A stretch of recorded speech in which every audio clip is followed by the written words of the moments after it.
ਇਹ ਹਫ਼ਤਾਵਾਰ ਬਾਈਬਲ ਦਾ ਦਰਸੀਵਾਜ਼ Plainfield Christian Science Church Independent ਵੱਲੋਂ ਹੈ, ਜਿਹੜਾ ਨਿਊ ਜਰਸੀ ਅਮਰੀਕਾ ਵਿੱਚ ਹੈ। ਹੋਰ ਮਾਲੂਮਾਤ ਲਈ ਤੁਸੀਂ ਸਾਡੀ ਵੈਬਸਾਈਟ ਵੇਖੋ www.plainfieldcs.com। ਇਹ ਸਬਕ 17 ਨਵੰਬਰ 2019 ਐਤਵਾਰ ਦੇ ਦਿਨ ਹਫ਼ਤੇ ਦੇ ਅਖੀਰ ਉੱਤੇ ਤੁਹਾਡੇ ਪੜ੍ਹਨ ਲਈ ਤਿਆਰ ਕੀਤਾ ਗਿਆ ਹੈ। ਮਜ਼ਮੂਨ ਫਾਨੀ ਤੇ ਲਾਫਾਨੀ। ਸੁਨਹਿਰੀ ਮਤਨ ਰੋਮੀਓ। ਰੱਬ ਦੀ ਦੇਣ ਸਾਡੇ ਮਸੀਹ ਯਸੂ ਵਿੱਚ ਹਮੇਸ਼ਾ ਦੀ ਹਯਾਤੀ ਹੈ। ਜਵਾਬੀ ਪੜ੍ਹਾਈ। ਜ਼ਬੂਰ। ਖੁਦਾਵੰਦ ਮੇਰਾ ਚੁਪਾਨ ਹੈ, ਮੈਨੂੰ ਘਾਟਾ ਨਾ ਹੋਵੇਗਾ। ਉਹ ਮੈਨੂੰ ਹਰੀਆਂ ਹਰੀਆਂ ਚਰਾਗਾਹਾਂ ਵਿੱਚ ਬਿਠਾਉਂਦਾ ਹੈ। ਉਹ ਮੈਨੂੰ ਰਾਹਤ ਦੇ ਚਸ਼ਮਿਆਂ ਕੋਲ ਲੈ ਜਾਂਦਾ ਹੈ। ਉਹ ਮੇਰੀ ਜਾਨ ਨੂੰ ਬਹਾਲ ਕਰਦਾ ਹੈ। ਉਹ ਮੈਨੂੰ ਆਪਣੇ ਨਾਂ ਦੀ ਖਾਤਰ ਸੱਚਾਈ ਦੀਆਂ ਰਾਹਾਂ ਉੱਤੇ ਲੈ ਟੁਰਦਾ ਹੈ। ਬਲਕਿ ਭਾਵੇਂ ਮੌਤ ਦੇ ਪਰਛਾਵੇਂ ਦੀ ਵਾਦੀ ਵਿੱਚੋਂ ਮੈਨੂੰ ਲੰਘਣਾ ਪਵੇ, ਮੈਂ ਕਿਸੇ ਬਲਾ ਤੋਂ ਨਹੀਂ ਡਰਾਂਗਾ, ਕਿਉਂ ਜੇ ਤੂੰ ਮੇਰੇ ਨਾਲ ਹੈ। ਤੇਰੇ ਅੱਸਾਂ ਤੇ ਤੇਰੀ ਸੋਟੀ ਨਾਲ ਮੈਨੂੰ ਤਸੱਲੀ ਹੈ। ਤੂੰ ਮੇਰੇ ਵੈਰੀਆਂ ਦੇ ਸਾਹਮਣੇ ਮੇਰੇ ਅੱਗੇ ਦਸਤਰਖਾਨ ਵਿਛਾਉਣਾ ਹੈ। ਤੂੰ ਮੇਰੇ ਸਿਰ ਉੱਤੇ ਤੇਲ ਮਲਿਆ ਹੈ, ਮੇਰਾ ਪਿਆਲਾ ਭਰ ਜਾਂਦਾ ਹੈ। ਯਕੀਨਨ ਭਲਾਈ ਤੇ ਰਹਿਮਤ ਸਾਰੀ ਉਮਰ ਮੇਰੇ ਨਾਲ ਨਾਲ ਰਹਿਣਗੀਆਂ, ਤੇ ਮੈਂ ਹਮੇਸ਼ਾ ਰੱਬ ਦੇ ਘਰ ਵਿੱਚ ਸਕੂਨ ਕਰਾਂਗਾ। ਦਰਸੀਵਾਜ਼ ਬਾਈਬਲ ਵਿੱਚੋਂ ਯੋਹੰਨਾ। ਕਿਉਂ ਜੇ ਰੱਬ ਨੇ ਜੱਗ ਨਾਲ ਅਜਿਹੀ ਮੁਹੱਬਤ ਰੱਖੀ ਵੀ ਉਹਨੇ ਆਪਣਾ ਇਕਲੌਤਾ ਪੁੱਤਰ ਦੇ ਦਿੱਤਾ, ਤਾਂ ਜੋ ਜਿਹੜਾ ਵੀ ਉਹਦੇ ਉੱਤੇ ਈਮਾਨ ਲਿਆਵੇ ਉਹ ਹਲਾਕ ਨਾ ਹੋਵੇ, ਬਲਕਿ ਹਮੇਸ਼ਾ ਦੀ ਹਯਾਤੀ ਪਾਵੇ। ਕਿਉਂ ਜੇ ਰੱਬ ਨੇ ਪੁੱਤਰ ਨੂੰ ਜੱਗ ਵਿੱਚ ਇਸ ਲਈ ਨਹੀਂ ਘੱਲਿਆ ਭਈ ਜੱਗ ਉੱਤੇ ਸਜ਼ਾ ਦਾ ਹੁਕਮ ਦੇਵੇ, ਬਲਕਿ ਇਸ ਲਈ ਭਈ ਜੱਗ ਉਹਦੇ ਪਾਰੋਂ ਮੁਕਤੀ ਪਾਵੇ। ਤਮੈਥੀਅਸ। ਮੈਂ ਆਪਣੀ ਤਾਕਤ ਦੇਣ ਵਾਲੇ ਖੁਦਾਵੰਦ ਦਾ ਸ਼ੁਕਰ ਕਰਦਾ ਹਾਂ ਭਈ ਉਹਨੇ ਮੈਨੂੰ ਦਿਆਨਦਾਰ ਸਮਝ ਕੇ ਮੈਨੂੰ ਆਪਣੀ ਸੇਵਾ ਲਈ ਮੁਕਰਰ ਕੀਤਾ। ਭਾਵੇਂ ਮੈਂ ਪਹਿਲਾਂ ਕੁਫਰ ਬਕਣ ਵਾਲਾ ਤੇ ਸਤਾਉਣ ਵਾਲਾ ਤੇ ਬੇਇੱਜ਼ਤ ਕਰਨ ਵਾਲਾ ਸੀ, ਫਿਰ ਵੀ ਮੇਰੇ ਉੱਤੇ ਰਹਿਮ ਹੋਇਆ, ਇਸ ਲਈ ਭਈ ਮੈਂ ਬੇਈਮਾਨੀ ਦੀ ਹਾਲਤ ਵਿੱਚ ਨਾਦਾਨੀ ਨਾਲ ਇਹ ਕੰਮ ਕੀਤੇ ਸੀ। ਇਹ ਗੱਲ ਸੱਚੀ ਤੇ ਹਰ ਤਰ੍ਹਾਂ ਮੰਨਣ ਦੇ ਕਾਬਲ ਹੈ ਭਈ ਮਸੀਹ ਯਸੂ ਪਾਪੀਆਂ ਨੂੰ ਮੁਕਤੀ ਦੇਣ ਲਈ ਜੱਗ ਵਿੱਚ ਆਇਆ, ਜਿਨ੍ਹਾਂ ਵਿੱਚ ਸਭ ਤੋਂ ਵੱਡਾ ਮੈਂ ਵਾਂ। ਪਰ ਮੇਰੇ ਉੱਤੇ ਰਹਿਮ ਇਸ ਲਈ ਹੋਇਆ ਭਈ ਮਸੀਹ ਯਸੂ ਮੈਂ ਵੱਡੇ ਪਾਪੀ ਉੱਤੇ ਆਪਣਾ ਕਮਾਲ ਤਹਮਲ ਜ਼ਾਹਿਰ ਕਰੇ, ਤਾਂ ਜੋ ਜਿਹੜੇ ਲੋਕ ਹਮੇਸ਼ਾ ਦੀ ਹਯਾਤੀ ਲਈ ਉਹਦੇ ਉੱਤੇ ਈਮਾਨ ਲਿਆਉਣਗੇ, ਉਹਨਾਂ ਲਈ ਮੈਂ ਨਮੂਨਾ ਬਣਾ। ਯੋਹੰਨਾ।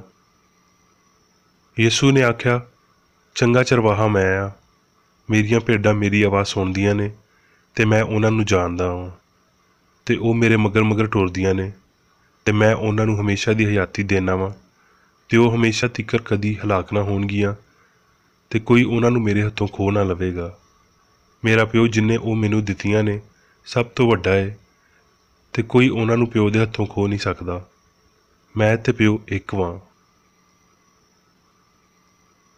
ਲੂਕਾ। ਫਿਰ ਕਿਸੇ ਸਰਦਾਰ ਨੇ ਉਹਨੂੰ ਇਹ ਸਵਾਲ ਕੀਤਾ ਭਈ ਐ ਨੇਕ ਉਸਤਾਦ, ਮੈਂ ਕੀ ਕਰਾਂ ਭਈ ਹਮੇਸ਼ਾ ਦੀ ਹਯਾਤੀ ਦਾ ਵਾਰਸ ਬਣਾ। ਯਸੂ ਨੇ ਉਹਨੂੰ ਆਖਿਆ, ਭਈ ਤੂੰ ਮੈਨੂੰ ਕਿਉਂ ਨੇਕ ਆਖਦਾ ਹੈ? ਕੋਈ ਨੇਕ ਨਹੀਂ ਪਰ ਇੱਕ, ਯਾਨੀ ਰੱਬ। ਤੂੰ ਹੁਕਮਾਂ ਨੂੰ ਤੇ ਜਾਣਦਾ ਹੈ, ਜ਼ਨਾ ਨਾ ਕਰ, ਖੂਨ ਨਾ ਕਰ, ਚੋਰੀ ਨਾ ਕਰ, ਝੂਠੀ ਗਵਾਹੀ ਨਾ ਦੇ, ਤੇ ਆਪਣੇ ਪਿਓ ਤੇ ਆਪਣੀ ਮਾਂ ਦੀ ਇੱਜ਼ਤ ਕਰ। ਉਹਨੇ ਆਖਿਆ, ਮੈਂ ਲੜਕਪਨ ਤੋਂ ਇਹਨਾਂ ਸਾਰਿਆਂ ਉੱਤੇ ਅਮਲ ਕੀਤਾ ਹੈ। ਯਸੂ ਨੇ ਇਹ ਸੁਣ ਕੇ ਆਖਿਆ, ਭਈ ਹੱਲੇ ਵੀ ਤੇਰੇ ਵਿੱਚ ਇੱਕ ਗੱਲ ਦਾ ਘਾਟਾ ਹੈ। ਆਪਣਾ ਸਭ ਕੁਝ ਵੇਚ ਕੇ ਗਰੀਬਾਂ ਵਿੱਚ ਵੰਡ ਦੇ, ਤੈਨੂੰ ਅਸਮਾਨ ਉੱਤੇ ਖਜ਼ਾਨਾ ਮਿਲੇਗਾ, ਤੇ ਆ ਕੇ ਮੇਰੇ ਮਗਰ ਟੁਰ ਪੈ। ਇਹ ਸੁਣ ਕੇ ਉਹ ਬਹੁਤ ਦੁਖੀ ਹੋਇਆ, ਕਿਉਂ ਜੇ ਉਹ ਬਹੁਤ ਅਮੀਰ ਸੀ। ਯਸੂ ਨੇ ਉਹਨੂੰ ਵੇਖ ਕੇ ਆਖਿਆ, ਭਈ ਅਮੀਰ ਬੰਦੇ ਦਾ ਰੱਬ ਦੀ ਬਾਦਸ਼ਾਹੀ ਵਿੱਚ ਦਾਖਲ ਹੋਣਾ ਕਿੰਨਾ ਔਖਾ ਹੈ। ਕਿਉਂ ਜੇ ਊਂਠ ਦਾ ਸੂਈ ਦੇ ਨੱਕੇ ਵਿੱਚੋਂ ਨਿਕਲ ਜਾਣਾ ਇਹਦੇ ਤੋਂ ਸੌਖਾ ਹੈ ਭਈ ਅਮੀਰ ਬੰਦਾ ਰੱਬ ਦੀ ਬਾਦਸ਼ਾਹੀ ਵਿੱਚ ਦਾਖਲ ਹੋਵੇ। ਸੁਣਨ ਵਾਲਿਆਂ ਨੇ ਆਖਿਆ, ਭਈ ਫੇਰ ਕੌਣ ਮੁਕਤੀ ਪਾ ਸਕਦਾ ਹੈ? ਉਹਨੇ ਆਖਿਆ, ਜੋ ਇਨਸਾਨ ਤੋਂ ਨਹੀਂ ਹੋ ਸਕਦਾ ਉਹ ਰੱਬ ਤੋਂ ਹੋ ਸਕਦਾ ਹੈ। ਪਤਰਸ ਨੇ ਉਹਨੂੰ ਆਖਿਆ, ਵੇਖ ਅਸੀਂ ਤੇ ਆਪਣਾ ਘਰ-ਬਾਰ ਛੱਡ ਕੇ ਤੇਰੇ ਮਗਰ ਟੁਰ ਪਏ ਹਾਂ।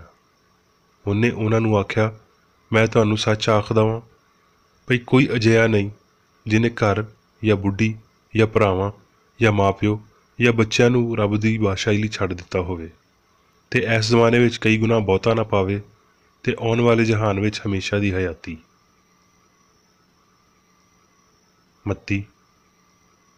ਜਦੋਂ ਆਦਮ ਦਾ ਪੁੱਤਰ ਆਪਣੇ ਜਲਾਲ ਵਿੱਚ ਆਵੇਗਾ ਤੇ ਸਾਰੇ ਫਰਿਸ਼ਤੇ ਉਹਦੇ ਨਾਲ ਆਉਣਗੇ, ਤਦ ਉਹ ਆਪਣੇ ਜਲਾਲ ਦੇ ਤਖਤ ਉੱਤੇ ਬੈਠੇਗਾ ਤੇ ਸਾਰੀਆਂ ਕੌਮਾਂ ਉਹਦੇ ਸਾਹਮਣੇ ਇਕੱਠੀਆਂ ਕੀਤੀਆਂ ਜਾਣਗੀਆਂ ਤੇ ਉਹ ਇੱਕ ਨੂੰ ਦੂਜੇ ਤੋਂ ਵੱਖ ਕਰੇਗਾ, ਜਿਵੇਂ ਚਰਵਾਹਾ ਭੇਡਾਂ ਨੂੰ ਬੱਕਰੀਆਂ ਤੋਂ ਵੱਖ ਕਰਦਾ ਹੈ, ਤੇ ਭੇਡਾਂ ਨੂੰ ਆਪਣੇ ਸੱਜੇ ਤੇ ਬੱਕਰੀਆਂ ਨੂੰ ਖੱਬੇ ਪਾਸੇ ਖੜਾ ਕਰੇਗਾ। ਉਸ ਵੇਲੇ ਬਾਦਸ਼ਾਹ ਆਪਣੇ ਸੱਜੇ ਪਾਸੇ ਵਾਲਿਆਂ ਨੂੰ ਆਖੇਗਾ, ਭਈ ਆਓ ਮੇਰੇ ਪਿਓ ਦੇ ਧਨ ਲੋਕੋ, ਜਿਹੜੀ ਬਾਦਸ਼ਾਹੀ ਤੁਹਾਡੇ ਲਈ ਜੱਗ ਦੇ ਸ਼ੁਰੂ ਤੋਂ ਤਿਆਰ ਕੀਤੀ ਗਈ ਏ, ਉਹ ਮਿਰਾਸ ਵਿੱਚ ਲਵੋ। ਕਿਉਂ ਜੇ ਮੈਂ ਭੁੱਖਾ ਸੀ, ਤੁਸੀਂ ਮੈਨੂੰ ਖਾਣਾ ਖਵਾਇਆ, ਮੈਂ ਪਿਆਸਾ ਸੀ, ਤੁਸੀਂ ਮੈਨੂੰ ਪਾਣੀ ਪਿਲਾਇਆ, ਮੈਂ ਪਰਦੇਸੀ ਸੀ, ਤੁਸੀਂ ਮੈਨੂੰ ਆਪਣੇ ਘਰ ਲਿਆਏ, ਨੰਗਾ ਸੀ, ਤੁਸੀਂ ਮੈਨੂੰ ਕੱਪੜਾ ਪਵਾਇਆ, ਬਿਮਾਰ ਸੀ, ਤੁਸੀਂ ਮੇਰਾ ਪਤਾ ਕੀਤਾ, ਕੈਦ ਵਿੱਚ ਸੀ, ਤੁਸੀਂ ਮੇਰੇ ਕੋਲ ਆਏ। ਤਦ ਨੇਕ ਲੋਕੀ ਜਵਾਬ ਵਿੱਚ ਉਹਨੂੰ ਆਖਣਗੇ, ਐ ਖੁਦਾਵੰਦ, ਅਸੀਂ ਕਦੋਂ ਤੈਨੂੰ ਭੁੱਖਾ ਵੇਖ ਕੇ ਖਾਣਾ ਖਵਾਇਆ ਜਾਂ ਪਿਆਸਾ ਵੇਖ ਕੇ ਪਾਣੀ ਪਿਲਾਇਆ? ਅਸੀਂ ਕਦੋਂ ਤੈਨੂੰ ਪਰਦੇਸੀ ਵੇਖ ਕੇ ਘਰ ਵਿੱਚ ਲਿਆਏ ਜਾਂ ਨੰਗਾ ਵੇਖ ਕੇ ਕੱਪੜਾ ਪਵਾਇਆ? ਅਸੀਂ ਕਦੋਂ ਤੈਨੂੰ ਬਿਮਾਰ ਜਾਂ ਕੈਦ ਵਿੱਚ ਵੇਖ ਕੇ ਤੇਰੇ ਕੋਲ ਆਏ? ਬਾਦਸ਼ਾਹ ਜਵਾਬ ਵਿੱਚ ਉਹਨਾਂ ਨੂੰ ਆਖੇਗਾ, ਮੈਂ ਤੁਹਾਨੂੰ ਸੱਚ ਆਖਦਾ ਵਾਂ, ਕਿਉਂ ਜੇ ਤੁਸੀਂ ਮੇਰੇ ਇਹਨਾਂ ਸਭ ਤੋਂ ਨਿੱਕੇ ਭਰਾਵਾਂ ਵਿੱਚੋਂ ਕਿਸੇ ਇੱਕ ਨਾਲ ਇਹ ਸਲੂਕ ਕੀਤਾ, ਇਸ ਲਈ ਮੇਰੇ ਨਾਲ ਹੀ ਕੀਤਾ। ਫਿਰ ਉਹ ਖੱਬੇ ਪਾਸੇ ਵਾਲਿਆਂ ਨੂੰ ਆਖੇਗਾ, ਐ ਮਲਾਉਨੋ, ਮੇਰੇ ਸਾਹਮਣੇ ਉਸ ਹਮੇਸ਼ਾ ਦੀ ਅੱਗ ਵਿੱਚ ਚਲੇ ਜਾਓ, ਜਿਹੜੀ ਸ਼ੈਤਾਨ ਤੇ ਉਹਦੇ ਫਰਿਸ਼ਤਿਆਂ ਲਈ ਤਿਆਰ ਕੀਤੀ ਗਈ ਹੈ। ਕਿਉਂ ਜੇ ਮੈਂ ਭੁੱਖਾ ਸੀ, ਤੁਸੀਂ ਮੈਨੂੰ ਖਾਣਾ ਨਾ ਖਵਾਇਆ, ਪਿਆਸਾ ਸੀ, ਤੁਸੀਂ ਮੈਨੂੰ ਪਾਣੀ ਨਾ ਪਿਲਾਇਆ, ਪਰਦੇਸੀ ਸੀ, ਤੁਸੀਂ ਮੈਨੂੰ ਘਰ ਨਾ ਲਿਆਏ, ਨੰਗਾ ਸੀ, ਤੁਸੀਂ ਮੈਨੂੰ ਕੱਪੜਾ ਨਾ ਪਾਇਆ, ਬਿਮਾਰ ਤੇ ਕੈਦ ਵਿੱਚ ਸੀ, ਤੁਸੀਂ ਮੇਰਾ ਪਤਾ ਨਾ ਕੀਤਾ। ਤਦ ਉਹ ਵੀ ਜਵਾਬ ਵਿੱਚ ਆਖਣਗੇ, ਐ ਖੁਦਾਵੰਦ, ਅਸੀਂ ਕਦੋਂ ਤੈਨੂੰ ਭੁੱਖਾ ਜਾਂ ਪਿਆਸਾ ਜਾਂ ਪਰਦੇਸੀ ਜਾਂ ਨੰਗਾ ਜਾਂ ਬਿਮਾਰ ਜਾਂ ਕੈਦ ਵਿੱਚ ਵੇਖ ਕੇ ਤੇਰੀ ਸੇਵਾ ਨਾ ਕੀਤੀ? ਉਸ ਵੇਲੇ ਉਹ ਉਹਨਾਂ ਨੂੰ ਜਵਾਬ ਵਿੱਚ ਆਖੇਗਾ, ਮੈਂ ਤੁਹਾਨੂੰ ਸੱਚ ਆਖਦਾ ਵਾਂ, ਵੀ ਕਿਉਂ ਜੇ ਤੁਸੀਂ ਇਹਨਾਂ ਸਭ ਤੋਂ ਨਿੱਕਿਆਂ ਵਿੱਚੋਂ ਕਿਸੇ ਇੱਕ ਨਾਲ ਇਹ ਸਲੂਕ ਨਹੀਂ ਕੀਤਾ, ਇਸ ਲਈ ਮੇਰੇ ਨਾਲ ਵੀ ਨਹੀਂ ਕੀਤਾ। ਤੇ ਇਹ ਹਮੇਸ਼ਾ ਦੀ ਸਜ਼ਾ ਪਾਉਣਗੇ, ਪਰ ਰਾਸਤਬਾਜ਼ ਹਮੇਸ਼ਾ ਦੀ ਹਯਾਤੀ। ਗ੍ਰੰਥੀਓ, ਐ ਭਰਾਵੋ, ਮੇਰਾ ਮਤਲਬ ਹੈ ਭਈ ਗੋਸ਼ਤ ਤੇ ਲਹੂ ਰੱਬ ਦੀ ਬਾਦਸ਼ਾਹੀ ਦੇ ਵਾਰਸ ਨਹੀਂ ਹੋ ਸਕਦੇ, ਤੇ ਨਾ ਫਨਾ ਬਕਾ ਦੀ ਵਾਰਸ ਹੋ ਸਕਦੀ ਹੈ। ਵੇਖੋ, ਮੈਂ ਤੁਹਾਨੂੰ ਇੱਕ ਭੇਤ ਵਾਲੀ ਗੱਲ ਆਖਦਾ ਵਾਂ, ਅਸੀਂ ਸਾਰੇ ਤੇ ਨਹੀਂ ਸੌਵਾਂਗੇ, ਪਰ ਸਾਰੇ ਬਦਲ ਜਾਵਾਂਗੇ। ਕਿਉਂ ਜੇ ਜ਼ਰੂਰ ਹੈ ਭਈ ਇਹ ਫਾਨੀ ਬਦਨ ਬਕਾ ਦਾ ਜਾਮਾ ਪਾਵੇ ਤੇ ਮਰਨ ਵਾਲਾ ਬਦਨ ਹਮੇਸ਼ਾ ਦੀ ਹਯਾਤੀ ਦਾ ਜਾਮਾ ਪਾਵੇ। ਤੇ ਜਦੋਂ ਇਹ ਫਾਨੀ ਬਦਨ ਬਕਾ ਦਾ ਜਾਮਾ ਪਾ ਲਵੇਗਾ ਤੇ ਇਹ ਮਰਨ ਵਾਲਾ ਬਦਨ ਹਮੇਸ਼ਾ ਦੀ ਹਯਾਤੀ ਦਾ ਜਾਮਾ ਪਾ ਲਵੇਗਾ, ਤੇ ਉਹ ਅਖਾਨ ਪੂਰਾ ਹੋਵੇਗਾ ਜਿਹੜਾ ਲਿਖਿਆ ਹੈ, ਭਈ ਮੌਤ ਜਿੱਤ ਦੀ ਬੁਰਕੀ ਬਣ ਗਈ। ਹੁਣ ਮੈਂ ਮੇਰੀ ਵਿਕਰ ਏਡੀ ਦੀ ਲਿਖੀ ਹੋਈ ਕ੍ਰਿਸਚਨ ਸਾਇੰਸ ਦੀ ਦਰਸੀ ਕਿਤਾਬ ਸਾਇੰਸ ਤੇ ਸਿਹਤ ਆਇਤਾਂ ਦੀ ਕੁੰਜੀ ਦੇ ਨਾਲ ਵਿੱਚੋਂ ਲਈਆਂ ਹੋਈਆਂ ਲਿਖਾਈਆਂ ਪੜ੍ਹਾਂਗਾ। ਸਾਇੰਸ ਤੇ ਸਿਹਤ। ਕ੍ਰਿਸਚਨ ਸਾਇੰਸ ਵਿੱਚ ਅਸਲੀ ਇਨਸਾਨ ਉੱਤੇ ਰੱਬ ਯਾਨੀ ਚੰਗਿਆਈ ਹੁਕੂਮਤ ਕਰਦੀ ਹੈ, ਨਾ ਕਿ ਬਦੀ, ਤੇ ਇਸੇ ਲਈ ਉਹ ਫਾਨੀ ਨਹੀਂ ਬਲਕਿ ਲਾਫਾਨੀ ਹੈ। ਰੱਬ ਸੰਸਾਰ ਨੂੰ, ਜਿਹਦੇ ਵਿੱਚ ਇਨਸਾਨ ਵੀ ਸ਼ਾਮਲ ਹੈ, ਬਣਾਉਂਦਾ ਹੈ ਤੇ ਉਹਦੇ ਉੱਤੇ ਹੁਕੂਮਤ ਕਰਦਾ ਹੈ। ਇਹ ਸੰਸਾਰ ਰੂਹਾਨੀ ਖਿਆਲਾਂ ਨਾਲ ਭਰਿਆ ਹੋਇਆ ਹੈ, ਜਿਨ੍ਹਾਂ ਨੂੰ ਉਹ ਤਿਆਰ ਕਰਦਾ ਹੈ, ਤੇ ਉਹ ਉਸ ਸਿਆਣ ਦੀ ਫਰਮਾਬਰਦਾਰੀ ਕਰਦੇ ਨੇ ਜਿਹੜੀ ਉਹਨਾਂ ਨੂੰ ਬਣਾਉਂਦੀ ਹੈ। ਫਾਨੀ ਸਿਆਣ ਨੂੰ ਰੂਹਾਨੀ ਵਿੱਚ ਬਦਲ ਦੇਵੇਗੀ ਤੇ ਫਿਰ ਇਨਸਾਨ ਦੀ ਅਸਲੀ ਖੁਦੀ ਨੂੰ ਗਲਤੀ ਦੀ ਫਾਨੀਅਤ ਨਾਲ ਰਿਹਾ ਕਰਨ ਲਈ ਠੀਕ ਕਰੇਗੀ। ਫਾਨੀ ਲੋਕ ਗੈਰ ਫਾਨੀਆਂ ਵਾਂਗਰ ਰੱਬ ਦੀ ਸੂਰਤ ਉੱਤੇ ਨਹੀਂ ਬਣਾਏ ਗਏ, ਬਲਕਿ ਲਾਮਹਿਦੂਦ ਰੂਹਾਨੀ ਹਸਤੀ ਵਾਂਗਰ ਫਾਨੀ ਜ਼ਮੀਰ ਅਖੀਰੀ ਸਾਇੰਸ ਦੀ ਅਸਲੀਅਤ ਨੂੰ ਮੰਨੇਗਾ ਤੇ ਗਾਇਬ ਹੋ ਜਾਵੇਗਾ, ਤੇ ਹਸਤੀ ਦੀ ਕਾਮਲੀਅਤ ਤੇ ਹਮੇਸ਼ਾ ਕਾਇਮ ਰਹਿਣ ਵਾਲੀ ਸਿਆਣ ਸਾਹਮਣੇ ਆਵੇਗੀ। ਇਨਸਾਨੀ ਪੈਦਾਇਸ਼, ਬਾਲੀਦਗੀ, ਬਲੂਗਤ ਤੇ ਜ਼ਵਾਲ ਉਸ ਘਾਹ ਵਾਂਗਰ ਨੇ ਜਿਹੜੀ ਹਰੇ ਪੱਤਿਆਂ ਦੇ ਨਾਲ ਮਿੱਟੀ ਵਿੱਚੋਂ ਉਗਦੀ ਹੈ, ਤਾਂ ਜੋ ਬਾਅਦ ਵਿੱਚ ਮੁਰਝਾਵੇ ਤੇ ਆਪਣੇ ਆਬਾਈ ਅਦਮ ਵਿੱਚ ਮੁੜ ਜਾਵੇ।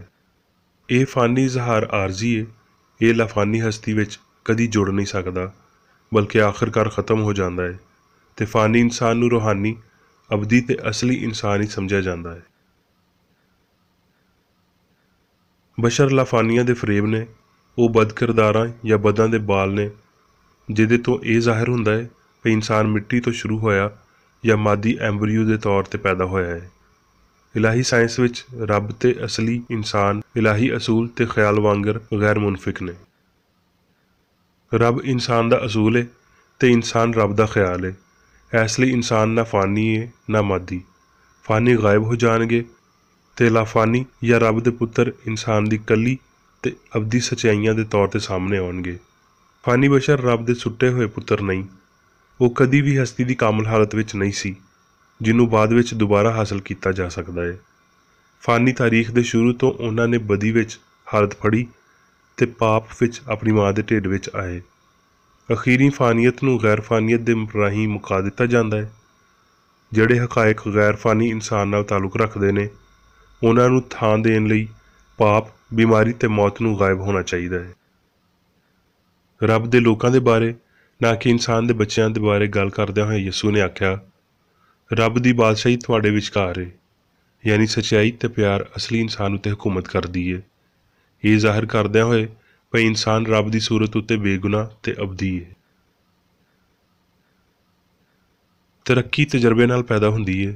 ਇਹ ਫਾਨੀ ਇਨਸਾਨ ਦੀ ਮਜ਼ਬੂਤੀ ਹੈ ਜਿਹਦੇ ਰਾਹੀਂ ਲਾਫਾਨੀ ਦੀ ਖਾਤਰ ਫਾਨੀ ਬੰਦੇ ਨੂੰ ਛੱਡ ਦਿੱਤਾ ਜਾਂਦਾ ਹੈ।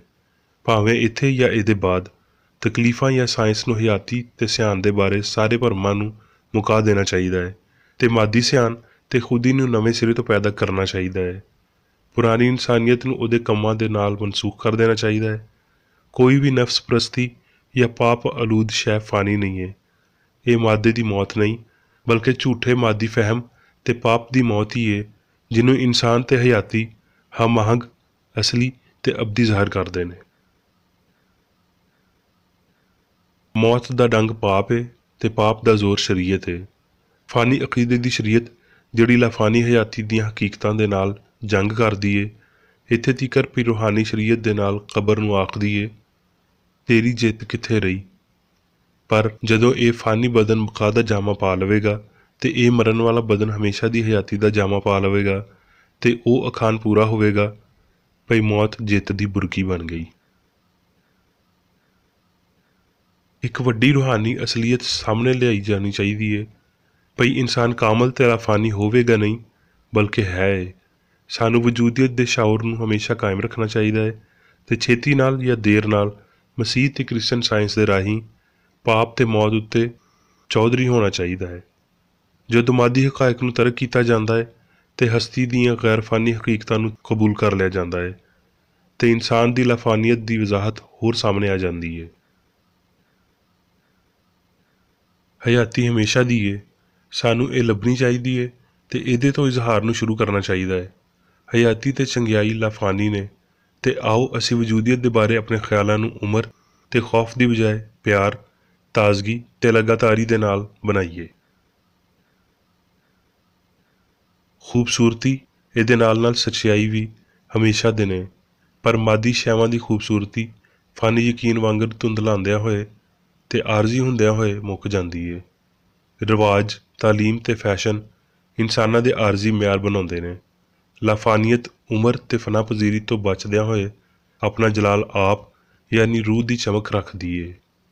ਗੈਰ ਫਾਨੀ ਬੰਦੇ ਤੇ ਬੁੱਢੀਆਂ ਰੂਹਾਨੀ ਹਿੱਸ ਦਾ ਨਮੂਨਾ ਹੁੰਦੇ ਨੇ ਜਿਹੜੇ ਕਾਮਲ ਸਿਆਣ ਨਾਲ ਤੇ ਪਾਕੀਜ਼ਗੀ ਦੇ ਉਹਨਾਂ ਉੱਚੇ ਨਜ਼ਰੀਆਂ ਦਾ ਪਰਛਾਵਾਂ ਹੋਣ ਨਾਲ ਬਣਾਏ ਜਾਂਦੇ ਨੇ ਜਿਹੜੇ ਮਾਦੀ ਹਿੱਸ ਤੋਂ ਉੱਚੇ ਹੁੰਦੇ ਨੇ। ਜਦੋਂ ਬਿਮਾਰੀ ਜਾਂ ਪਾਪ ਦਾ ਭਰਮ ਤੁਹਾਨੂੰ ਅਜ਼ਮਾਉਂਦਾ ਹੈ ਤੇ ਰੱਬ ਤੇ ਉਹਦੇ ਖਿਆਲ ਦੇ ਨਾਲ ਮਜ਼ਬੂਤੀ ਨਾਲ ਜੁੜੇ ਰਹੋ। ਉਹਦੇ ਮਜ਼ਾਜ ਤੋਂ ਇਲਾਵਾ ਕਿਸੇ ਸ਼ੈ ਨੂੰ ਤੁਹਾਡੇ ਖਿਆਲ ਵਿੱਚ ਕਾਇਮ ਹੋਣ ਦੀ ਇਜਾਜ਼ਤ ਨਾ ਦਿਓ। ਕਿਸੇ ਡਰ ਜਾਂ ਸ਼ੱਕ ਨੂੰ ਤੁਹਾਡੇ ਇਸ ਵਾਜ਼ਿਆ ਤੇ ਮੁਤਮਿਨ ਭਰੋਸੇ ਉੱਤੇ ਹਾਵੀ ਨਾ ਹੋਣ ਦਿਓ ਭਈ ਹਯਾਤੀ ਦੀ ਪਛਾਣ ਦੀ ਹਮਾਂਗੀ ਜਿਵੇਂ ਭਈ ਹਯਾਤੀ ਸ਼ੁਰੂ ਤੋਂ ਹੈ ਇਸ ਸ਼ੈ ਦੇ ਕਿਸੇ ਵੀ ਪੀੜ ਵਾਲੇ ਅਹਿਸਾਸ ਜਾਂ ਯਕੀਨ ਨੂੰ ਫਨਾ ਕਰ ਸਕਦੀ ਹੈ ਜਿਹੜੀ ਹਯਾਤੀ ਵਿੱਚ ਹੈ ਹੀ ਨਹੀਂ। ਜਿਸਮਾਨੀ ਹਿੱਸ ਦੀ ਬਜਾਏ ਕ੍ਰਿਸਚਨ ਸਾਇੰਸ ਨੂੰ ਹਸਤੀ ਦੇ ਬਾਰੇ ਤੁਹਾਡੀ ਸਮਝ ਦੀ ਹਮਾਇਤ ਕਰਨ ਦਿਓ ਤੇ ਇਹ ਸਮਝ ਗਲਤੀ ਨੂੰ ਸੱਚਾਈ ਦੇ ਨਾਲ ਪੁੱਟ ਕੇ ਸੁੱਟ ਦੇਵੇਗੀ, ਫਾਨੀਅਤ ਨੂੰ ਗੈਰ ਫਾਨੀਅਤ ਨਾਲ ਬਦਲ ਦੇਵੇਗੀ ਤੇ ਚੁੱਪ ਦੀ ਹਮਾਂਗੀ ਦੇ ਨਾਲ ਮੁਖਾਲਫਤ ਕਰੇਗੀ। ਬੇਗੁਨਾਹ ਖੁਸ਼ੀ, ਹਯਾਤੀ ਦੀ ਕਾਮਲ ਹਮਾਂਗੀ ਤੇ ਲਾਫਾਨੀਅਤ ਇੱਕ ਵੀ ਜਿਸਮ ਦੇ ਦਰਦ ਜਾਂ ਆਰਾਮ ਦੇ ਬਗੈਰ ਬਹੁਤ ਜ਼ਿਆਦਾ ਇਲਾਹੀ ਖੂਬਸੂਰਤੀ ਤੇ ਚੰਗਿਆਈ ਦੀ ਮਲਕੀਅਤ ਰੱਖਦਿਆਂ ਹੋਏ ਅਸਲੀ ਤੇ ਲਾਜ਼ਵਾਲ ਇਨਸਾਨ ਬਣਾਉਂਦੀ ਏ ਜਿਹਦਾ ਵਜੂਦ ਰੂਹਾਨੀ ਹੁੰਦਾ ਹੈ। ਵਜੂਦੀਅਤ ਦੀ ਇਹ ਹਾਲਤ ਸਾਇੰਸੀ ਹੈ ਤੇ ਹਰ ਵੇਲੇ ਬਰਕਰਾਰ ਰਹਿੰਦੀ ਹੈ। ਯਾਨੀ ਅਜਿਹੀ ਕਾਮਲੀਅਤ ਜਿਹੜੀ ਬਸ ਉਹਨਾਂ ਲੋਕਾਂ ਦੀ ਸਮਝ ਵਿੱਚ ਆਉਂਦੀ ਹੈ ਜਿਨ੍ਹਾਂ ਨੂੰ ਇਲਾਹੀ ਸਾਇੰਸ ਵਿੱਚ ਮਸੀਹ ਦੀ ਸਾਰੀ ਸਮਝ ਹੈ। ਮੌਤ ਵਜੂਦੀਅਤ ਦੀ ਇਸ ਹਾਲਤ ਨੂੰ ਕਦੀ ਤੇਜ਼ ਨਹੀਂ ਕਰ ਸਕਦੀ, ਕਿਉਂ ਜੇ ਲਾਫਾਨੀਅਤ ਦੇ ਜ਼ਾਹਰ ਹੋਣ ਤੋਂ ਪਹਿਲਾਂ ਮੌਤ ਤੋਂ ਜਿੱਤਣਾ ਚਾਹੀਦਾ ਹੈ, ਨਾ ਉਹਦੇ ਹਵਾਲੇ ਹੋਣਾ ਚਾਹੀਦਾ ਹੈ। ਸਾਇੰਸ ਉਸ ਲਾਫਾਨੀ ਇਨਸਾਨ ਦੇ ਜਲਾਲੀ ਇਮਕਾਨਾਂ ਨੂੰ ਜ਼ਾਹਿਰ ਕਰਦੀ ਹੈ ਜਿਹੜਾ ਹਮੇਸ਼ਾ ਲਈ ਫਾਨੀ ਹਿੱਸਾਂ ਵੱਲ ਲਾਮਹਿਦੂਦ ਹੁੰਦਾ ਹੈ। ਹੁਣ ਮੈਂ ਮੇਰੀ ਬੇਕਰ ਏਡੀ ਵੱਲੋਂ ਚਰਚ ਮੈਨੂਅਲ ਵਿੱਚ ਦਿੱਤੇ ਹੋਏ ਰੋਜ਼ਾਨਾ ਦੇ 3 ਫਰਜ਼ ਪੜ੍ਹਾਂਗਾ। ਰੋਜ਼ਾਨਾ ਦੀ ਦੁਆ। ਇਸ ਚਰਚ ਦੇ ਹਰ ਰੁਕਨ ਦਾ ਇਹ ਫਰਜ਼ ਹੈ ਭਈ ਉਹ ਹਰ ਰੋਜ਼ ਇਹ ਦੁਆ ਕਰੇ, ਤੇਰੀ ਬਾਦਸ਼ਾਹੀ ਆਵੇ, ਇਲਾਹੀ ਸੱਚਾਈ, ਹਯਾਤੀ ਤੇ ਪਿਆਰ ਦੀ ਸਲਤਨਤ ਮੇਰੇ ਅੰਦਰ ਕਾਇਮ ਹੋਵੇ ਤੇ ਸਾਰੇ ਪਾਪ ਮੈਥੋਂ ਨਿਕਲ ਜਾਣ, ਤੇ ਤੇਰਾ ਕਲਾਮ ਸਾਰੇ ਇਨਸਾਨਾਂ ਦੇ ਪਿਆਰ ਨੂੰ ਵਧਾਵੇ ਤੇ ਉਹਨਾਂ ਉੱਤੇ ਹਕੂਮਤ ਕਰੇ। ਮਕਸਦਾਂ ਤੇ ਕੰਮਾਂ ਦਾ ਇੱਕ ਅਸੂਲ। ਨਾ ਕੋਈ ਮੁਖਾਲਫਤ ਤੇ ਨਾ ਕੋਈ ਜ਼ਾਤੀ ਤਾਲੁਕ ਮਾਦਰੀ ਚਰਚ ਦੇ ਕਿਸੇ ਰੁਕਨ ਦੇ ਮਕਸਦਾਂ ਜਾਂ ਕੰਮਾਂ ਉੱਤੇ ਅਸਰ ਕਰਨੇ ਚਾਹੀਦੇ ਨੇ। ਸਾਇੰਸ ਵਿੱਚ ਬਸ ਇਲਾਹੀ ਪਿਆਰ ਹੀ ਹਕੂਮਤ ਕਰਦਾ ਹੈ ਤੇ ਇੱਕ ਮਸੀਹੀ ਸਾਇੰਸਦਾਨ ਪਾਪ ਨੂੰ ਰੱਦ ਕਰਦਿਆਂ ਹੋਏ ਸੁੱਚੀ ਭਰਾਬੰਦੀ, ਖੈਰਾਤ ਪਸੰਦੀ ਤੇ ਮੁਆਫੀ ਨਾਲ ਪਿਆਰ ਦੀਆਂ ਮਿੱਠੀਆਂ ਸੱਚਾਈਆਂ ਦਾ ਪਰਛਾਵਾਂ ਬਣਦਾ ਹੈ। ਇਸ ਚਰਚ ਦੇ ਸਾਰੇ ਰੁਕਨਾਂ ਨੂੰ ਸਾਰੇ ਪਾਪਾਂ ਤੋਂ, ਗਲਤ ਤਰ੍ਹਾਂ ਦੀਆਂ ਪੇਸ਼ਨਗੋਈਆਂ, ਮੁਨਸਫੀਆਂ, ਮੁਜ਼ੰਮਤਾਂ, ਸਲਾਹਾਂ, ਗਲਤ ਅਸਰਾਂ ਨੂੰ ਲੈਣ ਤੇ ਗਲਤ ਅਸਰ ਦੇਣ ਤੋਂ ਆਜ਼ਾਦ ਰਹਿਣ ਲਈ ਹਰ ਰੋਜ਼ ਖਿਆਲ ਰੱਖਣਾ ਚਾਹੀਦਾ ਹੈ ਤੇ ਦੁਆ ਕਰਨੀ ਚਾਹੀਦੀ ਹੈ।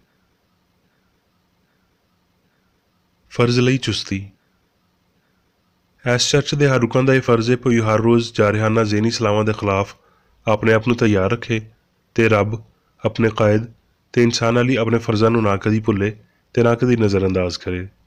ਉਹਦੇ ਕੰਮਾਂ ਦੇ ਰਾਹੀਂ ਉਹਦਾ ਇਨਸਾਫ ਹੋਵੇਗਾ, ਉਹ ਬੇਕਸੂਰ ਜਾਂ ਕਸੂਰਵਾਰ ਹੋਵੇਗਾ।